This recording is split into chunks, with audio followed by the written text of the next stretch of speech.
how a brand can be so powerful. To first let people know that your product exists, that you exist. Just say what you do what you say. And if we have no deposits in that goodwill, we can't make withdrawals. I want people coming to me wanting to do business with me. This is the power of building brand equity. I'm David Denning. This is Elle Denning. Yes, we are married and partners in life and in business, and we're two of the three founders behind Jumpstart Go. Elle, anything before we rock? Let's rock. And so let me go ahead and tee up what we're going to be talking about tonight. Today, we're going to be talking about branding and why a brand is one of the best things you can invest in. And we're not talking about logos, websites, or picking the right colors. You know, those things are part of your brand. But we're talking about building brand equity and how to increase the perceived value of your services so you can have a wait list of clients wanting to work with you. So let's go ahead and hop in. Elle, I know this is one of your big areas, your specialties, what you teach on very much within the Closures Click. So what is brand equity, Elle? Yeah, I'm super excited to be talking about this with you all because, like David said, when you get this right, this is something that generates more demand than you really have supply. So essentially what can happen is you can create a wait list of hot buyers and clients with this idea of brand equity. So brand equity is the positive perception and emotional attachment that consumers have towards your brand. Okay. So positive feelings that they have towards your brand, which ultimately influences their buying decisions. So their decision to work with you, and not only the decision to first start working with you, but brand equity also reflects your client loyalty over time. So how loyal are they to you as a customer, as someone that sends repeat business to you in the form of renewals, cross-sells, or sending referrals over to you. So consumers will pay more for brands they believe to be more valuable, is essentially what this boils down to. So some examples of this: Porsche, Starbucks, Rolex, Apple. If you want to just take a minute to think a little bit about there's probably some different associations that pop into your mind when I mentioned those brands, but all of those brands have done an amazing job of building brand equity so that people have really positive associations with the brand, as well as think, this is a luxury item almost, or this is an item that they feel is more valuable than other brands that maybe have exactly the same product, but they've essentially marketed the brand better and they've built up the perceived value of the brand. This idea of brand equity, we're really going to spend the next few minutes here together on breaking down how this applies to you and your business, how you can start building your brand equity in the marketplace so that you have that wait list of clients. It's not as hard to sell on value because you've already built the value in your marketing and through your processes. So people already associate your brand and your product, and they perceive it to be more valuable than other products out there in the marketplace. And I want to highlight an example of this. Actually read it in, I'm trying to remember which book it was, so it's not an original David one. But I wanted to highlight this. Let's take a t-shirt, a plain white t-shirt. You know, if we were to go out and buy a plain white t-shirt from a store, Walmart, whatever, how much would you spend on that t-shirt? How much would it typically go for? But in general, you're probably going to say a few bucks, $5, $10 probably at the most, right? Like, you know, it's plain white t-shirt, right? That's nothing any special, really, right? So if I was to take that exact same t-shirt and throw a Nike logo on it, how much would you be paying for that t-shirt now? You'd be paying $15, $20, $30, $40. You just infinitely increased the value of something by putting something that has brand equity on it as a part of it. That logo is not just a little swoosh. It's not just a really cool design. It's money. It is value. It is brand equity. And just by sticking that on something, you've increased the value of that thing and that perceived value. And that's through the value in that brand that they've built up over time. And that's just an example right there of how a brand can be so powerful and how that's reflected is something just as basic. You know, Jordan, why Joe buys Jordans is that brand equity. It's not because the shoes themselves are the most amazing piece of craftsmanship in the world. It's because of the brand and the meaning behind them and the equity, and the style and the everything that's been built around that. And so this is what we're talking about. You're not just an insurance agent. You're not just, someone out there like, hey, I work for slinging policies. I sling policies and I'm just one of many agents out here and everything like that. There's a reason you want to build that brand and brand equity. And it's very, very powerful. And all the top agents, all the top companies know this and they take this into account, right? So we'll talk about that some more today. But hopefully that makes sense. Hopefully that's an example you can kind of relate to and can kind of understand as a part of that. So yeah, and like Elle talked about, Porsche, Starbucks, Rolex, Apple, they all bring up these associations with you. They all have value. We all tend to pay more for things when they're associated with those values or with those brands essentially that they've built. But if Rolex was just starting out, no one would go pay big money for the watches. They'd just be like, okay, it's a cool watch. Never heard of the company. They stick around, buy their products. Do they have really great warranties? Do they work for a really long time? Is the company going to be around in 50 years? Blah, blah, blah. Like that's what Rolex has built over time to be able to become that known brand. So, okay, we've established what brand equity is. We're all on the same page. Now let's talk about how do we build it, Elle? How do we build brand equity? What goes into that? That's nice that it exists, but how do I do it for me as an insurance agent? How do I do it for my agency? That's right. So how do we build brand equity? So we're going to break this down into 3 steps. And the very first one is to first let people know that your product exists, that you exist as an insurance agent. And this is something that I see this as a missing piece all of the time with clients that we work with, is they simply just haven't told anybody that they sell insurance. For one. Yeah. So they're operating on like the covert, they're operating, hiding, and people don't even know what they do or how they help them. So reveal yourself. Yes, exactly. So that is the first thing. We just simply start talking to people about what you do. Okay. So that's the very first step in any type of branding, really. But the second piece. I know Elle's going to hop straight into the second piece, but I want to highlight this because it seems straightforward.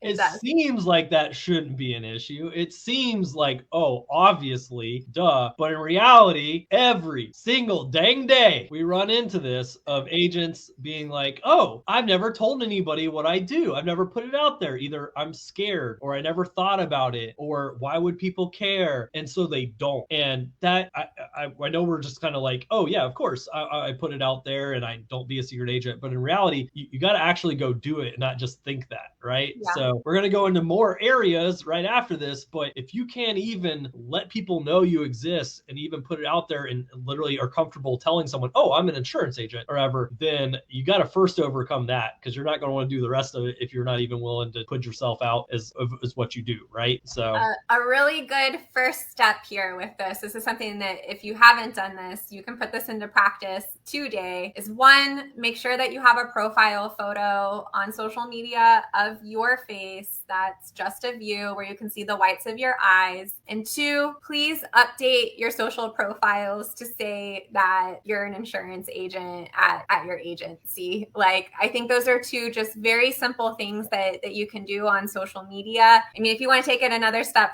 further, actually write a post about being an insurance agent and the type of work that you do and how you're helping people. So that's really step number 1. And it's even better if you can do that on a very consistent basis. So that's like a very just foundational piece of marketing. When we talk to people and they want to use social media to generate leads and conversations, but there's absolutely nothing on their profile that they work in insurance, that they do anything in insurance. I'm not getting leads from my profile and the about section is blank. Yeah, that about sums it up as far as a lot of the conversations that we have with agents. And in this group, Marketing for Insurance Agents, our team screens every person that comes in. And if a member requests to join the group and they don't fill out the membership question saying that they're an active and licensed insurance agent, and we can't find on their social media profile that they work in insurance, we don't accept them into the group. Like, we use their Facebook profile to determine whether or not they're in insurance. And so we probably do reject a lot of people that are actually working in insurance because we have no idea.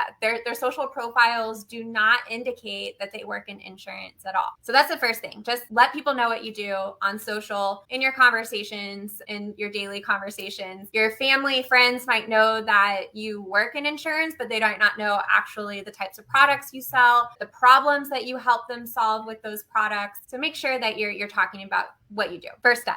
Okay, second step here is a little bit more of a thought exercise. And this is really when you want to start to establish what the core aspects of your brand are. So a more simpler way to say that is, what do you want to be known for? Okay, so what do you want to be known for? What do you want your name synonymous with? And what's the type of feeling that you want people to have when they're interacting with your marketing, through your sales process, through working with your clients? Like, what's that feeling? So to put this into context, I'm going to give 4 different examples here to hopefully help the wheels turning. And I know before I give these examples, somebody's going to be like, oh, well, I'm all of those things. Okay. That's not strong branding to be all of the things. We want to pick core piece that we really resonate with of who we are and that we can build a strong brand around. This is really good is typically you as the agency owner, you embody these core values or core beliefs personally. It's going to be easier for you to extend them to your business. Don't operate your business in complete out of alignment of how you like to,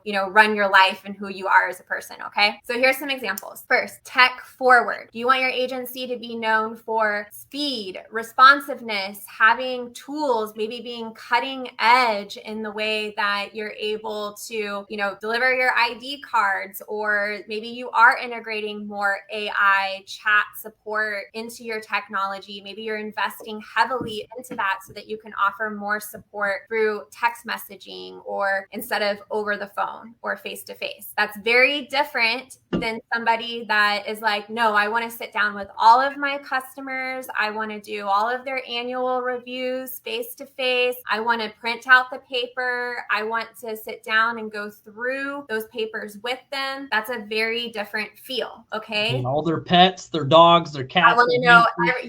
Yes. So one's about speed, efficiency, really incorporating a lot of, technology, cutting edge tools. The other is more about that like physical. I want to sit down and be able to sit down next to you. I want you to come into the office and I'm going to put a pot of coffee on and we're going to, have a cup of coffee together. I'm going to go into the home and we're going to sit down together around the kitchen table and I'm going to show you these illustrations. Okay. 2 very different things. And the thing is, both are good. Both are great. But do we see how they're different? So another example of this would be premium versus accessible. Okay. So premium is that maybe we're paying a premium price. We're paying top price for the best policies with all the bells and whistles that people are covered up to the wazoo and all of the different things, and versus accessible, which might be policies that, are more affordable, that are more accessible to everyone, that you can sell more of. So again, 2 very different kind of ends of the spectrum. Both are good in their own rights. And so what it really starts with is you starting to think about who's the type of clientele that I feel that I can serve the best with the products that I have and with the way I like to do business too. That's a really important factor with this. What do you want it to be known for? What do you want your specialty to be? Do you want to be more tech forward or more physical, paper in hand, sitting down in front of them? Do you want to be more family feel? Stop by the office, say hi. I know your birthdays. I know all your grandkids. I came to your wedding. Or do you want to be more of a, more remote, location independent, that I operate all across the country and everywhere? And I maybe, it's more ability to help a lot more people outside of just local area. Do I want to be known for premium, where I am doing maybe policies for higher net worth and for more like if I'm going to work with someone, they need to have so much in disposable income or infinite banking policies and stuff like that? Or am I doing more like final expense or products that I can really write for everybody and trying to find situations to help, people that maybe aren't higher net worth and stuff there? Do I want to be accessible? Do I want to be, more advanced markets? All these sort of things. All these things, there's no good or bad. It's just, what are you known for? Because if you're the jack jack of all, you're master of none. So you need to be known for things because you can't build, I'm going to go ahead and put this out here. You can't build brand equity if there's nothing special or in particular or anything that stands out about your brand, right? If my brand is I'm everything to everybody everywhere, there's nothing interesting about my brand and no one's going to remember me the next day. So that's right. That's such a good point. Yeah. So awesome. And I really encourage you all to spend a little bit of time thinking about what do I truly want to be known for? And the question I love to ask, what is the feeling I want people to have when they're interacting with my marketing, my sales, with my team after we do an annual review? Do I want them to feel like, oh, I got that checked off my list. That only took me 15 minutes. I'm good. I'm done. Or do we want them to feel like, oh my gosh, David just spent an hour and a half with me going through every single point of, and even asked me if I needed help with X, Y, and Z. Great way to bring referral partners in there. If you have other insurance friends that maybe you're doing life insurance and you don't sell PNC and you're asking about if last time they've had a review done of their home insurance and car insurance. So anyway, that's a side note. But anyway, start home the next 6 months. Who do you use your local salon? You don't have one? Yes. Oh, I have a lot. There are 1,001 ways to bring in referral partners. So the idea here is like when people sit down with you after they, become your client, or maybe they do read a post from you on social media, what is the feeling you want them to have? And so that's a really great question to ask. And again, what do you want to be known for? All right. So the third step, again, we're still on how to build brand equity here. And then we're going to drill down a little bit further into this. You want to tell your story. Okay. So once you have those core values that are of what you want to be known for, people, as they start interacting with you, those core values, if you're living those core values out in your business, people will start to notice those things, but you also need to tell them. People are so much more likely to make those associations when you tell them, and then they experience that thing to be true. So if you're telling people, you work with my agency, we are super fast, we're super efficient and tech forward. You call our agency, you're getting a response back in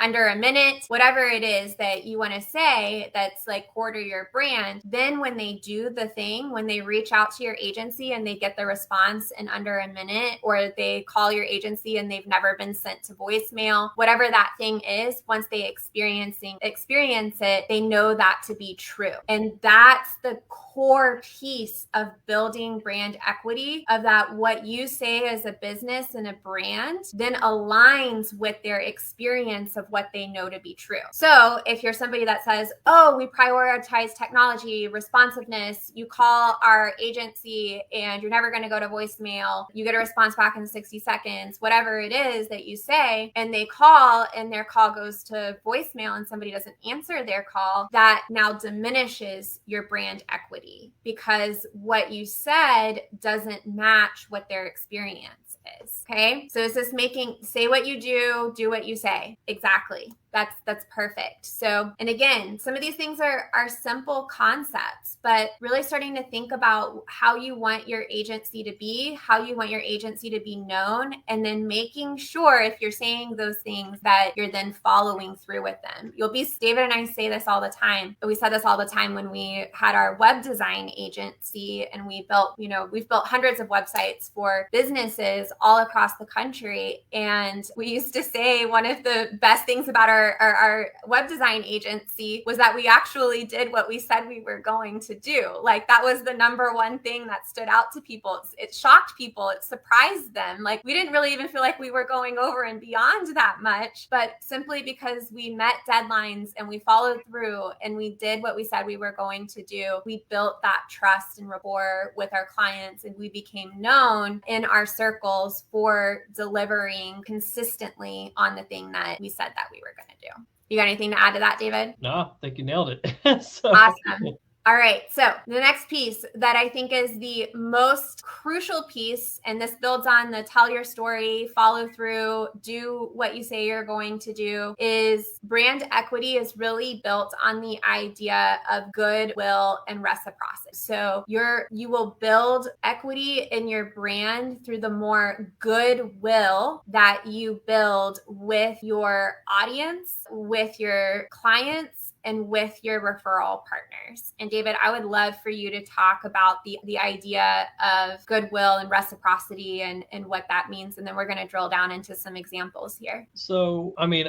I like when we kind of talk about like our building up our goodwill bank or ever with people. And so, if you think about it as essentially like a bank, like deposits and withdrawals, like if we're asking for things like referrals and business to get sent to us, or for our clients, to give us referrals or and everything there, like those are withdrawals. And if we have no deposits in that goodwill, we can't make withdrawals, and we're not going to expect or get withdrawals because there's nothing there for us to make a withdrawal. And so I love the idea is that we build this goodwill and we make these deposits through providing value, educating our clients, providing a great experience, continuing to check in on them, letting them know what we do, and and building them up, referring to them, teaching them things on how to use social media and the marketing strategies that we use, and so on. There's so many ways to make these deposits, but we have to make these deposits and build this goodwill bank so that we can make withdrawals. And so a lot of people want to make withdrawals with no deposits. And the great example of this is think of all your local networking events of people that are happy to come throw their business card in your face and say, send me all your business, send me all your clients, I can help them. And I don't even know their name.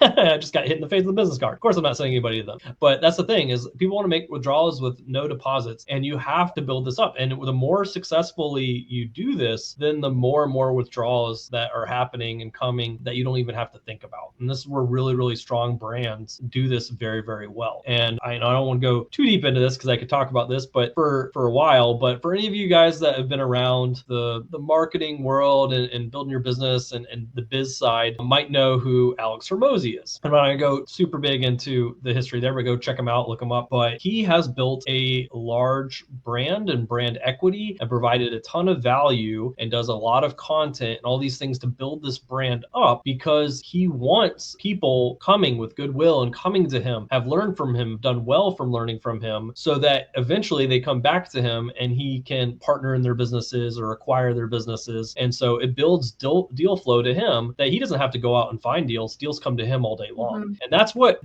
at a level that we're trying to teach and show you guys right here is that concept. I want deal flow. I want people coming to me, wanting to do business with me, wanting to send business to me, or wanting me to insure them. And I want that happening without me even having to think about it or even knowing who that person is, sometimes coming to me to do that. And that's what we're talking about, is building this brand equity, building this flow. Essentially, you're constantly creating these deposits, even with people you may not even know, which is one of the advantages of social media and things, that you're now able to have withdrawals that of people coming to sending business to you or referring business to you. So hopefully that kind of covers that a little bit. Yes, I love that. And that's a great segue into the first way to build goodwill and reciprocity, and that's through social media. Okay, so we're going to talk about how to use social media to build goodwill and reciprocity. Alex Hormozi is a freaking fantastic example of this. I don't know if anybody attended his book launch over the weekend, but he's basically been prepping for this book launch for over 2 years. He had 195,000 free leads that came to him through his ability to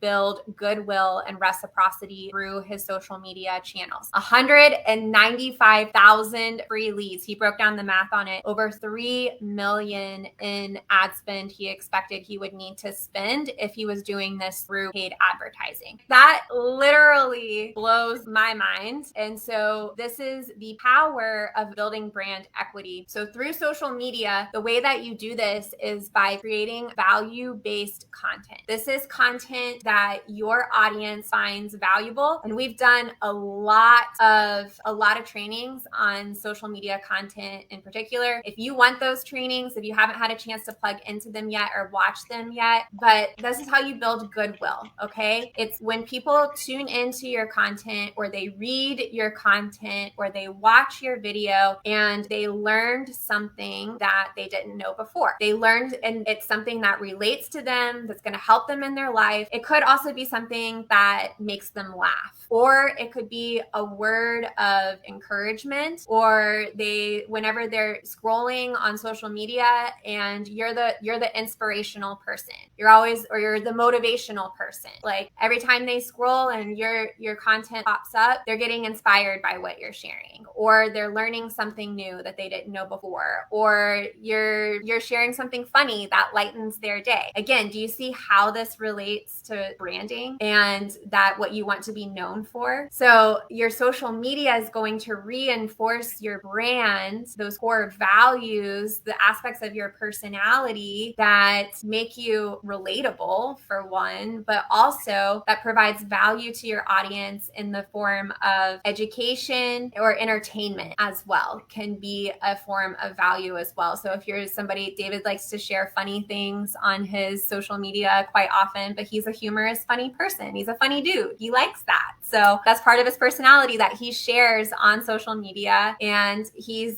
shares things that are positive, uplifting, sometimes challenging, but that's good too, and valuable and relatable to our audience. David, do you want to talk about the next way to build goodwill and reciprocity? Funny looking.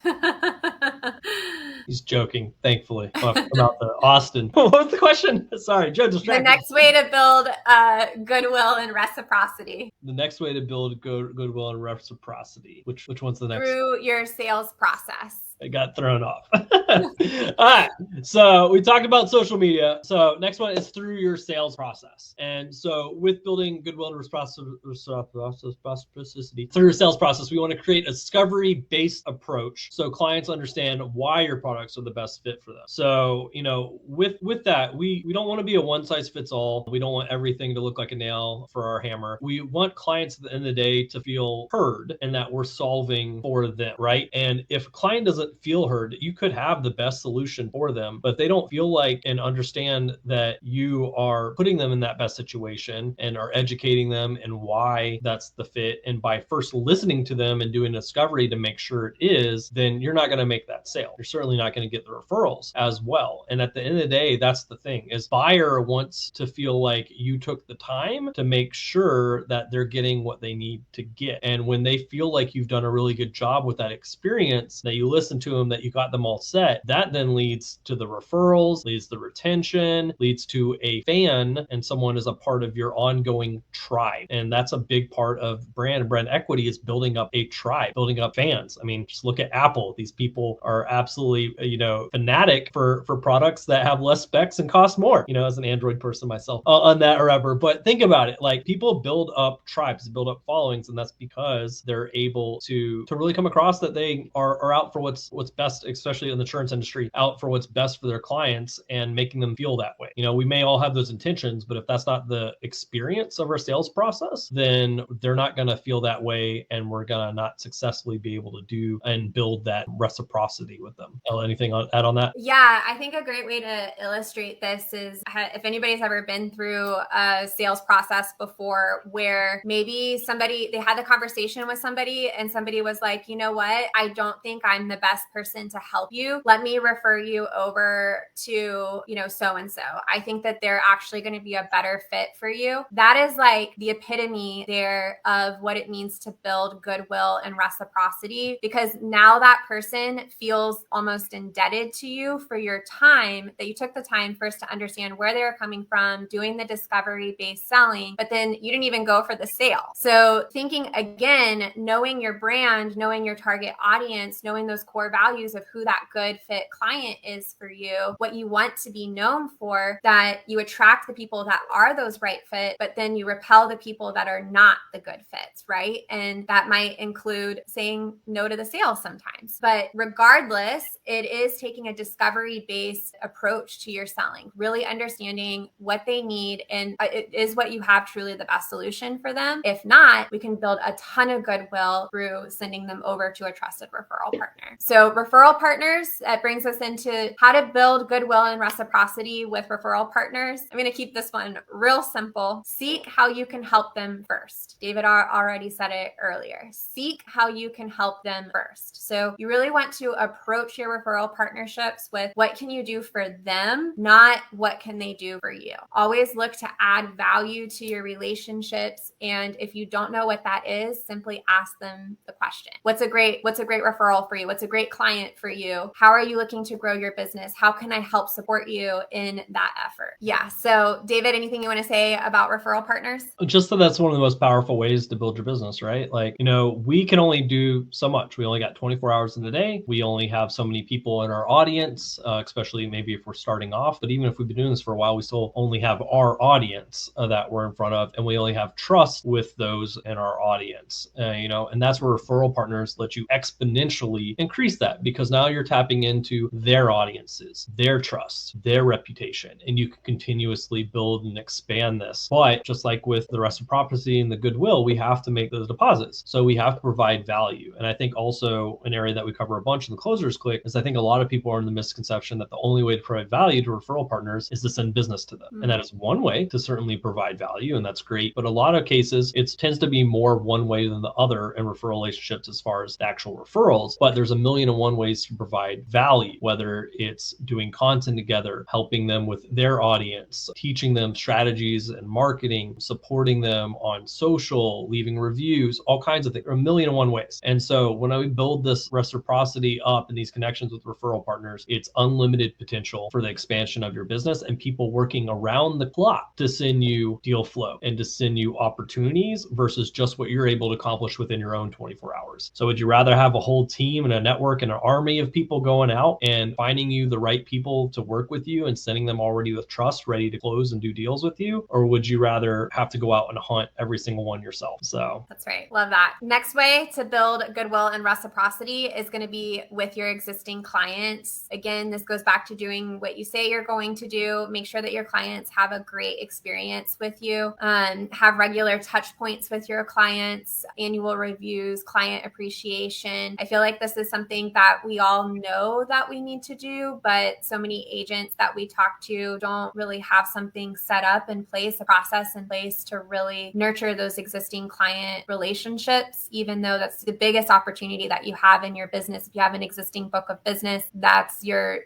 biggest opportunities to continue to work with those clients, get referrals from those clients, cross-sell those clients, and continue to add value to them. And last thing I want to mention here is going to be to get involved with your community. That's a fantastic way. And then again, make sure that you're sharing these things on social, that you're letting people know how you're supporting your community. So thinking about a way that you can sponsor, give back, volunteer, thinking about, again, doing something that's in alignment with your brand, what you care about, what's important to you and your agency's mission and vision, and that you are sharing these things on social media with your email list, letting people know what you're doing so that they can see that who you say you are is who you actually are. And that's really what this comes down to with the goodwill and reciprocity. So love it. Love it. Love it. Your about section. Yes.